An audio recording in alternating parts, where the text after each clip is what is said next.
வணக்கம் சொந்தங்களே.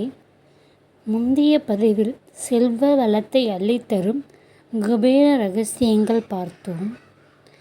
இந்த பதிவில் சாம்பிராணியை எப்படி போட்டால் என்னென்ன நடக்கும் அதனை பற்றி விரிவாக பார்க்கலாம்.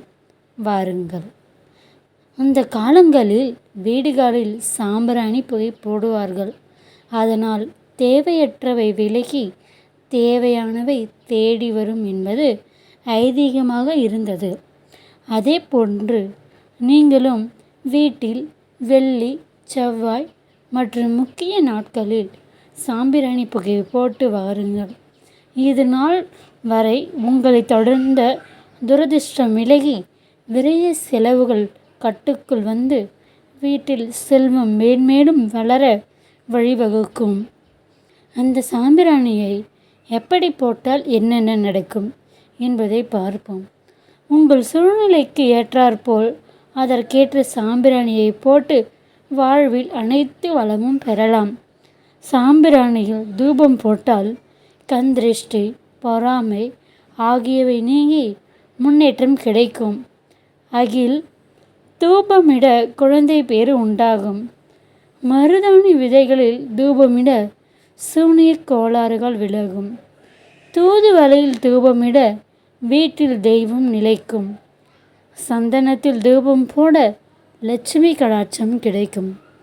அருகம்புல்லில் தூபமிட சகல தோஷங்களும் நிவாரணமும் ஆகும். வெட்டி வேரில் தூபமிட காரிய சித்தி உண்டாகும். வேப்பிலையில் தூபமிட சகல நோய்களில் இருந்து நிவாரணம் கிடைக்கும். வெண்கடுகில் தூபமிட பகைமை நீங்கும்.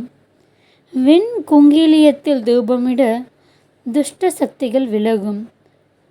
ஜவ்வாதில் தூபமிட திடீர் அதிர்ஷ்டம் உருவாகும். வேப்பம்பட்டையில் தூபமிட ஏவல், பில்லி, சூன்யம் ஆகியவை விலகும். நாய்க்கடுகில் தூபமிட துரோகிகள் நம்மை விட்டு விலக ஆரம்பிப்பார்கள். துளசியில் தூபமிட்டால் காரியத்தடை மற்றும் திருமணத்தடை ஆகியவை விலகும். கரிசலாங்கண்ணியில் தூபமிட மகானின் ஆசைகள் கிடைக்கும். நன்னாரி வேரில் தூபமிட ஐஸ்வர்யம் கிடைக்கும். மருதாணி இலையில் தூபமிட மகாலட்சுமி வாசம் நிலைக்கும். மேற்கண்ட பொருட்கள் அனைத்தும் நாட்டு மருந்து கடைகளில் கிடைக்கிறது. அதனை வாங்கி பயன்படுத்தி தீராத செல்வ வளம் கிடைக்க பெறுங்கள்.